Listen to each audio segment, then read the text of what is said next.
Selamat pagi, Bapak Ibu Saudara. 무슨 말인지 모르시겠죠? 할렐루야, 여러분 반갑습니다. 인도네시아 김웅모 선교사입니다.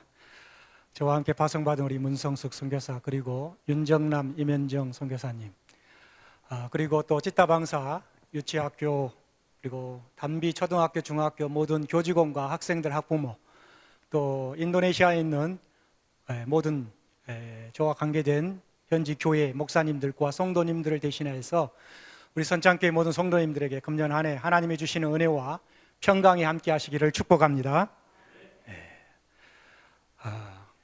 금년에 새해가 시작되어져서 또 이렇게 둘째 주 주일인데 귀한 자리를 좀 부족한 종에게 허락해 주시고 말씀을 선포할 수 있는 기회를 주신 우리 목사님과 우리 성도님들께 감사를 드립니다. 새해가 시작되면은 모든 사람들이 하나님께서 행하실 새 일을 기대하게 되죠. 개인이나 또 가정이나 또 모든 기관들이 새로운 목표를 정합니다.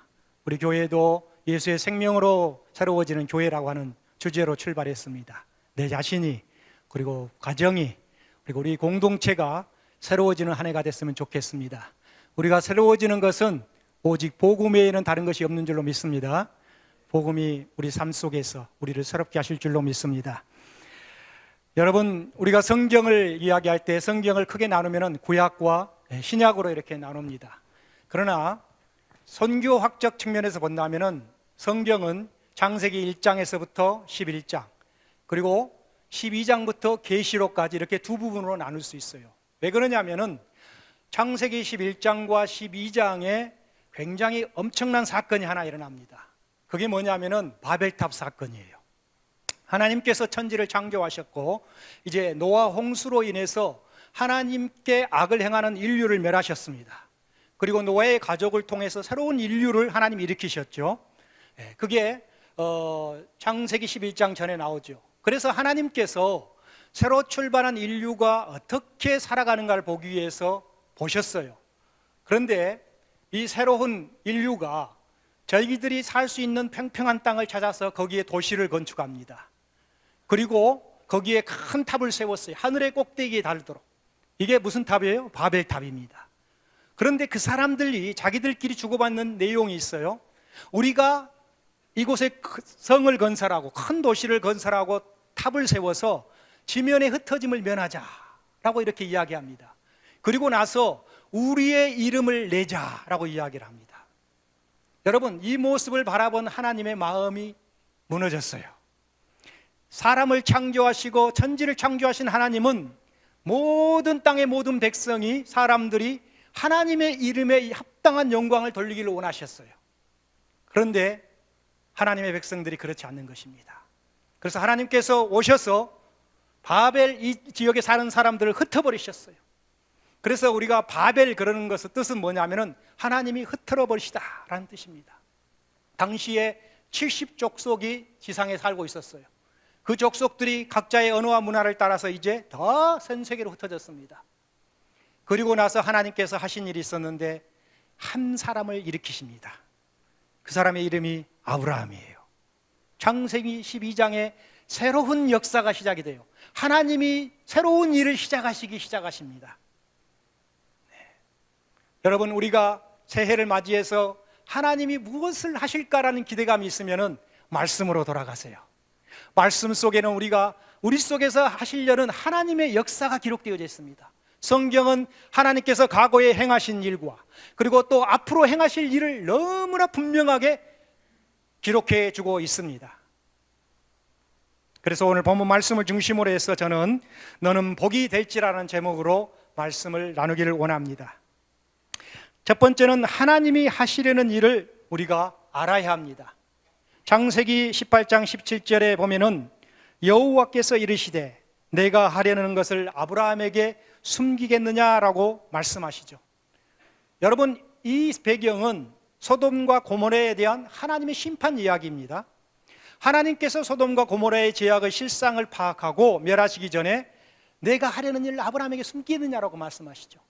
여러분, 하나님께서는 하나님의 계획을 하나님의 택하신 백성들, 하나님의 자녀들에게 말씀하십니다.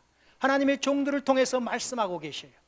그렇기 때문에 우리는 하나님이 하시려는 일에 대해서 귀를 기울여야 합니다.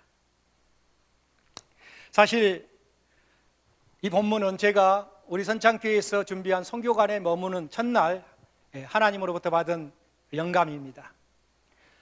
선교사가 들어와서 머물 곳이 없는데 우리 선창교회에서 귀한 거처를 마련해 주셔서 얼마나 편안하고 또 즐거운 마음으로 지내는지 모릅니다. 이 자리를 빌어서 감사를 드립니다.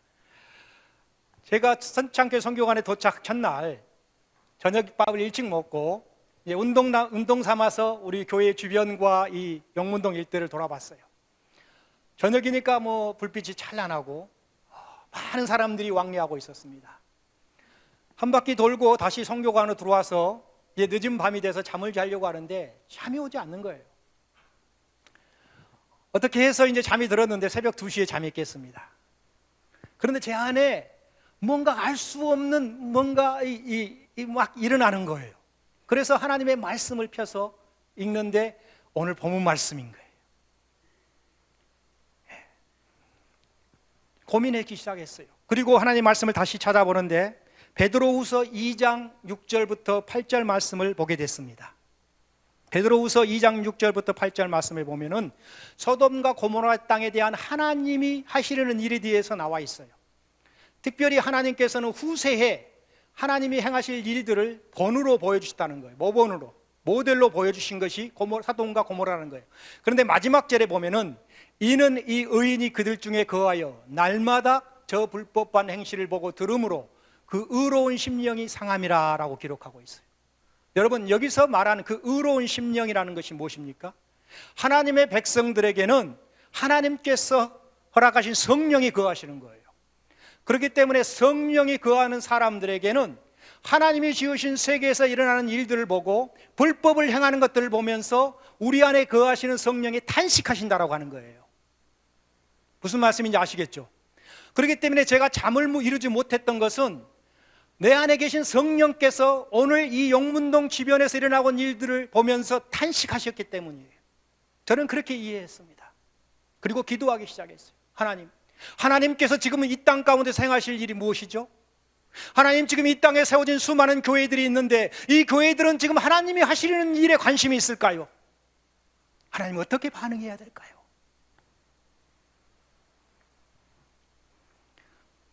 여러분, 하나님이 하시려는 일을 알려고 하는 사람은 하나님이 누구이신지를 알아야 돼요. 코로나로 인해서 전 세계가 팬데믹 상황입니다. 수많은 사람들이 코로나로 인해서 희생되어졌습니다. 여러분, 인도네시아가 한때는 5만 명씩, 하루에 5만 명씩 확진되었어요. 병원의 의사 136명이 동시에 사망했습니다. 일시에 사망했습니다. 병원에 들어갈 곳이 없어서 길바닥에 누워서 수많은 사람들이 죽어갔어요. 그 사람들을 비닐봉지에 싸서 그냥 매장시키는 겁니다. 사랑하는 가족들에게 안녕이라는 한마디 인사도 없었습니다. 사람들의 가슴이 무너졌습니다. 그들이 하나님 앞에 부르짖었습니다. 하나님, 지금 세상에서 이루어지고 있는 일을 보고 계시나요? 하나님, 우리의 찢어진 이 가슴을 알고 계시나요? 정말 하나님은 지금 이 순간 세상에 향해서 무엇을 일을 하고 계시나요? 고통하며 혈규하는 사람들 속에서 한 찬양이 울려 퍼지기 시작했어요. 웨이메이커라는 찬양입니다. 길을 만드시는 주 여기 운행하시네. 나 경배해, 주 경배해. 주 여기 역사하시네. 나 경배해, 주 경배해. 사랑하는 성도 여러분, 여기는 어디입니까? 우리 사람들이 고통받는 현장입니다. 죄와 타락으로 얼룩진 세상 속에서 하나님의 백성들이 탄식하며 하나님 앞에 울부짖는 그 현장이라는 것이죠.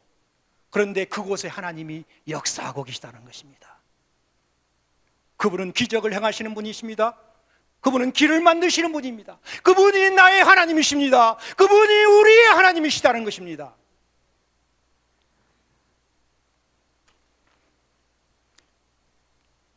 우리 눈에는 하나님이 일하시는 것처럼 보이지 않지만 하나님은 여전히 살아계십니다.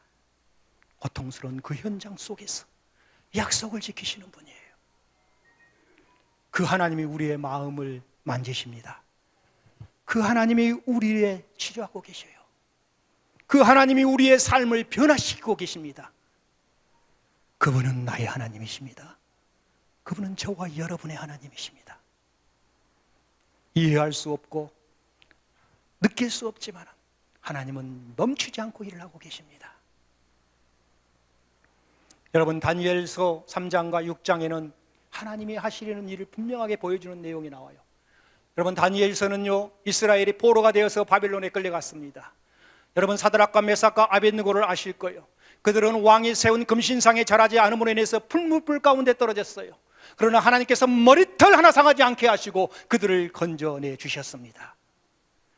다니엘은 하나님의 뜻을 알고 그가 하루에 3번씩 창문을 열고 예루살렘을 향하여 하나님 앞에 기도했습니다. 하나님, 우리 민족을 회복시켜 주시옵소서. 모함하던 자들이 그를 모함하여서 사자굴에 떨어졌습니다.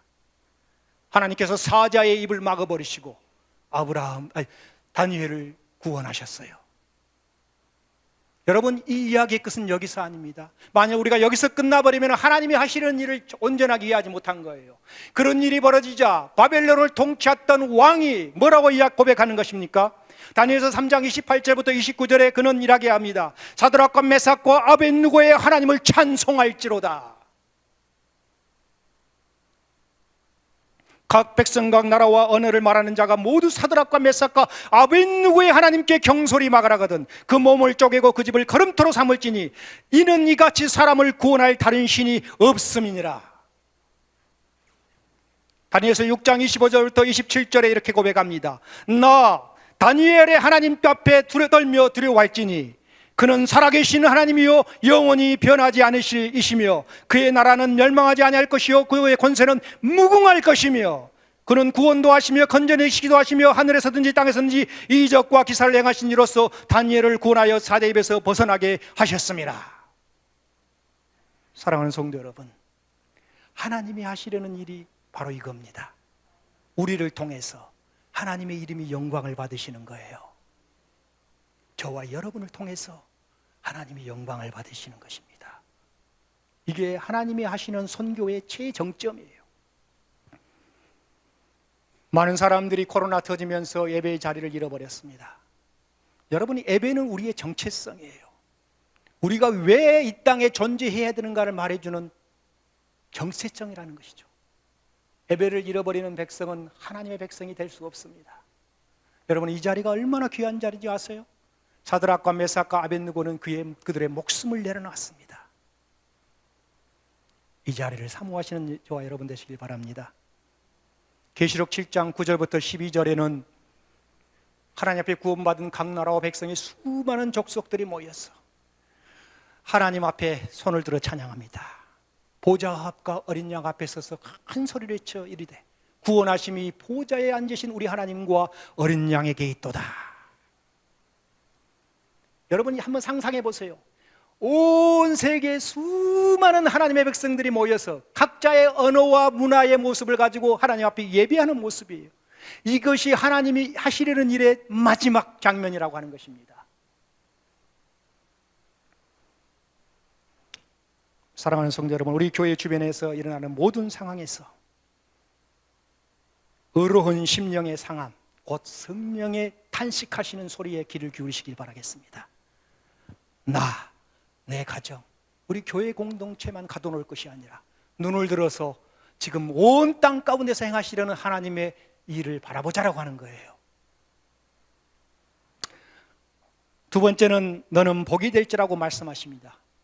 창세기 18장 18절에 보면은 아브라함은 강대한 나라가 되고 천하 만민은 그로 말미암아 복을 받게 될 것이 아니냐라고 말씀하고 있습니다. 얼마 전에 제가 우연히 대전 MBC 특집 프로그램 중 아름다운 동행이라는 사랑의 집 고치기 프로그램을 보았습니다. 대한전문건설협회라고 하는 이 단체가 있어요. 그 사람들과 또 각자의 재능을 가진 이 봉사자들이 함께 협력해서 시골 지역에 살아가시는 독거 노인들이 있잖아요. 이분들의 그 허물어져가는 집들을 방문해서 그분들에게 원하시는 필요를 따라서 집을 고쳐주는 작업을 하는 거예요. 그런데 어떤 한 집에 갔는데 할머니 혼자 계시는 거예요. 그 할머니 다리도 제대로 걷지도 못하시고, 근데 이 팀들이 가서 그 집을 다 허물어버리고 새로 집을 딱 지어줬어요. 그런데 할머니의 얼굴이 환하게 빛이 납니다. 과거의 그 아픈 기억들을 다 잊어버리고 이 새로 마련된 이 집에서 얼마나 행복하시는지. 그런데요, 저는 그 화면 속에서 또 다른 모습을 보았어요. 바로 봉사단체, 봉사하는 사람들입니다. 집을 지어주기 위해서 거기로 갔던 그분들의 얼굴에는요, 할머니의 얼굴보다 더 빛나는 기쁨이 있었어요. 창세기 12장 1절부터 3절은 하나님께서 아브라함을 부르신 목적이 나옵니다. 여호와께서 아브라함에게 이르시되 너는 너의 고향과 친척과 아비 집을 떠나 내가 내게 보여줄 땅으로 가라. 내가 너로 큰 민족을 이루고 내게 복을 주어 내 이름을 창대하게 하리니 너는 복이 될지라. 너를 축복하는 자에게는 내가 복을 내리고 너를 저주하는 자에게는 내가 저주하리니 땅의 모든 족속이 너로 말미암아 복을 얻을 것이라 하신지라. 아브라함은 복이 되기 위해서 복을 받았습니다. 여러분, 우리는 많이 거꾸로 생각을 하고 있어요. 하나님 내게 복을 주시면 제가 복이 되겠습니다. 아니, 복이 되기 위해서 우리는 복을 받았다고 하는 거예요. 하나님께서 아브라함에게 축복을 약속하셨어요. 그리고 너로 말미암아 모든 족속이 복을 받게 될 것이다. 여러분, 아브라함이 순종해서 하나님의 뜻에 따라서 아비 친척집을 떠나서 하나님이 지시할 땅으로 떠납니다. 여러분은 우리에게 주신 축복이 우리 안에 있습니다. 여러분, 우리의 축복을 마음껏 누리십시오. 그러나 그 자리에 머물러 있지 마십시오. 우리는 하나님이 지시한 땅을 향하여서 우리는 또 나아가야 되는 거예요. 무엇을 위해서요? 복이 되기 위해서. 오늘 선창교회가 있는 것을 어쩌면은 소돔과 고모라와 같이 하나님의 준엄한 심판이 코앞에 와 있는 현장이 일지도 모릅니다. 그 밤에 나갔을 때 수많은 청년들, 코로나 상황인데도 불구하고 거리로 다 쏟아져 나왔더라고요. 술 먹고 비틀거리고 있습니다. 골목마다 남녀가 뒤엉켜서 그런 엄청난 모습을 제가 목격했어요.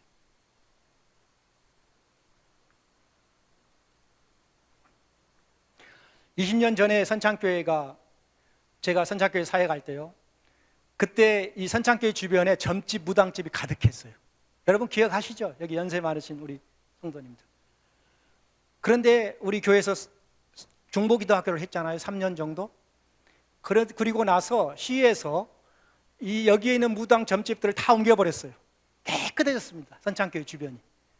그리고 20년이 흘러서 제가 다시 와서 보니까 그 자리에 모텔들, 주점들, 오만 것들로 가득 차여져 있어요.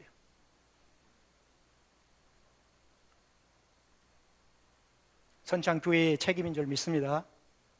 우리가 함께 기도하고 우리 주변에 일어나고 있는 일, 그 다음에 하나님께서 하시는 일에 대해서 우리는 눈을 열어야 한다고 하는 것이죠.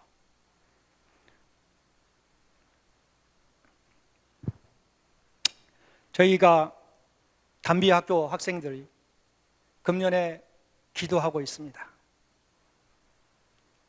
하나님, 우리 담비학교 중학교를 세우기를 원합니다.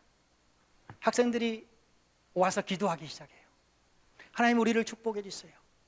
하나님, 선창교회를 축복해 주세요. 하나님, 선창교회 성도들을 축복해 주세요.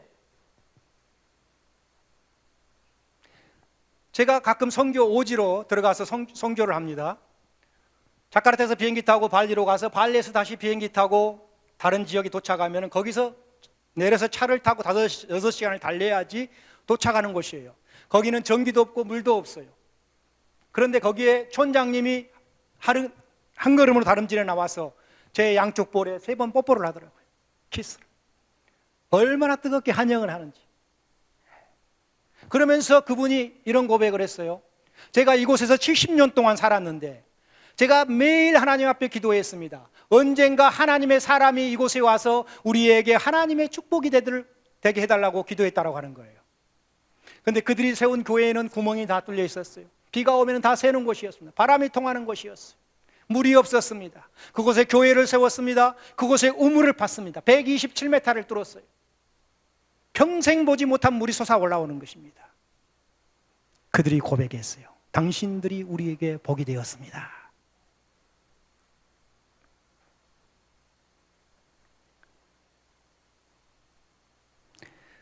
여러분, 제 가족 중에 세 자녀가 있습니다. 다 아들들이에요. 여러분 기억하실지 모르겠지만은 큰 아이와 이 막내의 나이 차이가 12살 납니다. 늦둥이가 태어났어요. 그래서 늦둥이를 임신했을 때 그 늦둥이에게 태명으로 복덩어리 이렇게 지어놨어요. 아마 우리 가운데 옛날에 태명으로 복덩이라고 들으신 분들 많으실 거예요. 여러분, 그 아이가 뭘 해서 복덩이겠어요? 그죠? 그냥 그 존재 자체가 복덩어리인 거예요. 하나님의 시각에서 볼 때 바로 여러분들이 하나님의 복덩어리들이십니다. 여러분들이 우리 선창교회의 복덩이시다고요. 아멘이 적은 거 보니까 안 믿으신 것 같아요. 믿으시면 아멘 하시기 바랍니다. 우리 옆에 분한테 고백해 보세요. 당신이 우리 선창교회의 복덩이입니다.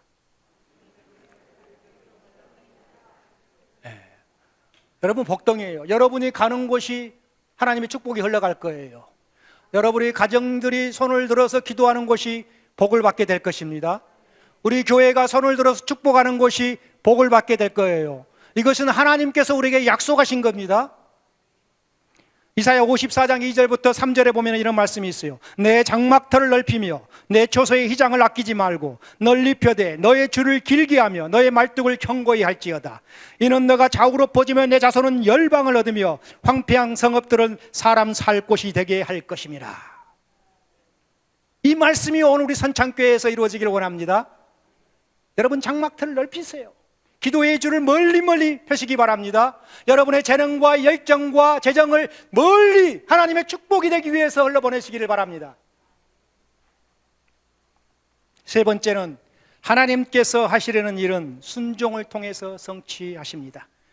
창세기 18장 19절에 보면은 내가 그로 그 자식과 곤색에게 명하여 여호와의 도를 지켜 의와 공도를 행하게 하려고 그를 택하였나니 이는 나 여호와가 아브라함에게 대하여 말한 일을 이루려 함이니라. 하나님께서 아브라함을 통해서 이루시고자 할 때에 하나님이 요구하시는 것이 있었어요. 그건 뭐예요? 순종하는 것입니다. 순종하는 것. 여러분 순종하시기 바랍니다. 하나님이 하시려는 일은 순종 외에는 다른 방법이 없어요. 오늘날 많은 교회들이 하나님의 일꾼들을 세웁니다. 기름 부어서 구별하여 세웁니다. 무엇을 위해서요? 하나님이 하시는 일을 하도록 하기 위해서. 근데 많은 사람들이 거절을 해요. 저는 이래서 못하고 저는 이래서 못합니다. 여러분, 직분은 짐이 아니에요. 직분은 부담이 아닙니다. 여러분 잘 기억하십시오. 직분은 축복입니다. 하나님이 하시려는 일에 여러분을 선택하여서 불러서 기름 부어서 사용하시겠다라고 하는 거예요. 순종이 은혜입니다.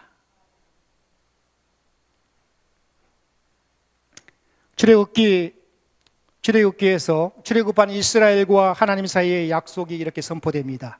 내가 말하는 모든 것을 지켜 행하면 나는 너희의 하나님이 되고 너희는 내 백성이 되리라.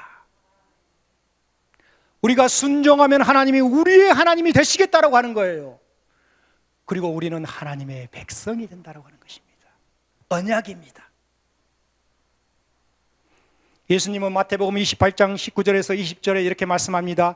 그러므로 너희는 가서 모든 족속으로 제자를 삼아 아버지와 아들과 성령의 이름으로 세례를 주고 내가 너희에게 분부한 모든 것을 가르쳐 지키게 하라. 볼지어다 세상 끝날까지 내가 항상 너희와 함께 하겠다. 말씀으로 배우고 진리를 깨달아서 주님의 제자가 돼서 순종하는 삶을 살아가는 것입니다. 믿음의 사람들은요, 세상의 풍조나 사상을 쫓아가면 안 됩니다. 하나님의 말씀에 기초한 삶을 살아야 돼요. 여러분, 우리 담비학교 학생들이요, 학교에 오면은 가장 먼저 하는 일이 있어요. 강당에 모입니다. 그들이 고사리 같은 손을 모으고 기도합니다. 하나님 감사합니다. 그리고 하나님의 말씀을 듣습니다. 그리고 그 말씀대로 내가 살겠습니다라고 우리 학생들이 기도해요. 여러분, 이 아이들이 장래의 인도네시아의 미래예요. 우리나라의 미션 스쿨들을 많이 세운 선교사들이 있죠. 그들에 의해서, 그들이 세운 학교에 의해서 오늘날 수많은 한국 사회를 이끌어가는 인재들이 배출되어졌습니다. 담비학교가 그렇게 될 거예요, 여러분. 제가 현지 교회에서 3년 전에 선교학교를 한번 열어서 선교학교를 했어요. 그 교회 청년들이 20명이 넘는 청년들이 헌신했습니다. 내가 선교사로 가겠습니다. 그리고 한국에 제가 이번에 들어오기 2주 전에 그 교회에서 다시 초청해 왔어요. 그래서 그 교회에 갔습니다. 그 교회에서 말씀을 선포했어요. 예배당에 들어가는데 성령의 강한 임재가 있었습니다. 제가 준비한 설교를 내려놓고 하나님이 주시는 대로 말씀을 선포했어요. 예배가 끝나자 한 청년이 다름질에 왔습니다. 목사님, 왜? 저 내년에 키르기즈스탄 갑니다. 기도해 주세요. 다른 한 청년이 달려옵니다. 목사님, 저는 내년에 터키로 갑니다. 기도해 주세요. 깜짝 놀랐어요. 3년 전에 제가 선교학교를 하면서도 믿음이 없었어요. 과연 인도네시아 교회가 선교사를 보낼 수 있을 것인가? 그런데 하나님께서 일하셨습니다. 순종하니까요. 예배가 끝나고 집에 돌아오는 길에 제가 문자를 받았어요. 핸드폰으로. 중학교 3학년 여학생이 저에게 문자를 보냈습니다. 선교사님께서 말씀을 선포하시고 기도하신 후에 우리가 눈을 떴는데 제 눈에 보여지는 광경이 있었습니다. 4명의 천사가 강대상에서 우리를 향해 손을 뻗어서 축복하고 있었습니다. 하나님께서 우리 교회를 사용하실 것 같아요.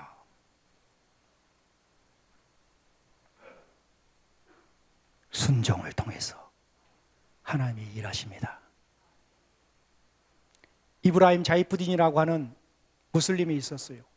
우리 학교가 있는 곳에서 조금 가까운 곳인데 대폭이라고 하는 지역이 있습니다. 거기에는 18,000명의 무슬림의 인재를 양성하는 기숙학교가 있습니다. 거기에 교수였어요. 근데 그가 우연찮게 하나님의 말씀, 정말 예수쟁이들이 믿는 그 하나님을 내가 좀 알고 싶다고 해서 이 성경을 읽기 시작했는데 그만 예수님을 만나버린 거예요. 예수님을 만나자 그가 더 이상 거기서 있을 수가 없었습니다. 그의 모든 명예와 지위를 놓고 떠나고 그 지위를 떠났습니다. 그가 불렀던 찬양이 있잖아요. 주님 뜻대로 살기로 했네. 주님 뜻대로 살기로 했네. 주님 뜻대로 살기로 했네. 뒤돌아서지 않겠네. 여러분, 그가 예수님을 믿기로 결정하고 세례받았습니다. 그러니까 그의 아내가 떠나버렸어요. 그의 자식들이 그를 버려버렸습니다. 이 세상 사람 날 몰라줘도, 이 세상 사람 날 몰라줘도, 이 세상 사람 날 몰라줘도 뒤돌아서지 않겠네. 여러분, 무슬림의 지도자가 개종하니까 엄청난 파급 효과가 큰 거예요. 그러니까 그의 옛날 친구들 그리고 정치 지도자들 수많은 그의 동료들이 와서 그를 협박하고 회유하기 시작합니다. 네가 다시 무슬림으로 돌아오면 너의 잃어버렸던 모든 지위를 다 회복시켜주겠다. 걱정하지 마라, 두려워하지 말라. 다시 돌아와라 무슬림으로. 세상 등지고 십자가 보내, 세상 등지고 십자가 보내, 세상 등지고 십자가 보내, 뒤돌아서지 않겠네. 여러분, 한 번 예수는 끝까지 예수예요. 한 번 예수님께 충성하면 끝까지 충성입니다.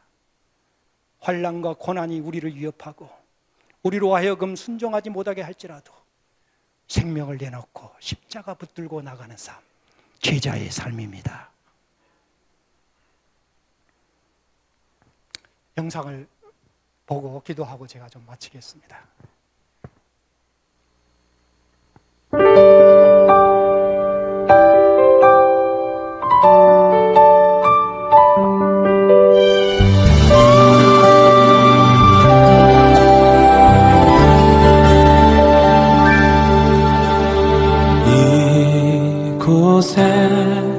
생명샘 솟아나 눈물 골짝 지나갈 때에 먹잖아 열매 맺히고 웃음소리 넘쳐나리라.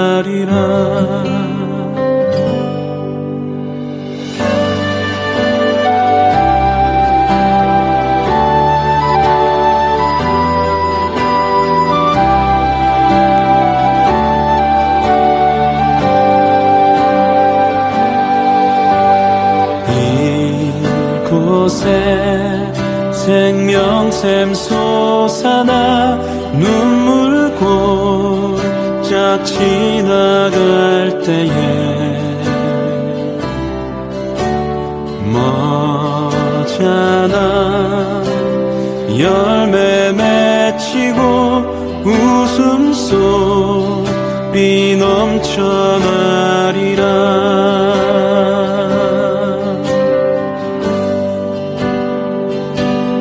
꽃들도 구름도 바람도 넓은 바다도 찬양하라 찬양하라 예수를.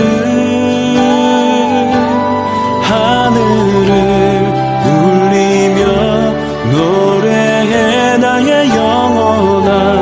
은혜의 주 은혜의 주 은혜의 주.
금년에 우리가 하나님 앞에 기도하고 또 믿음으로 순종해서 하나님의 영광을 볼 수 있기를 바랍니다.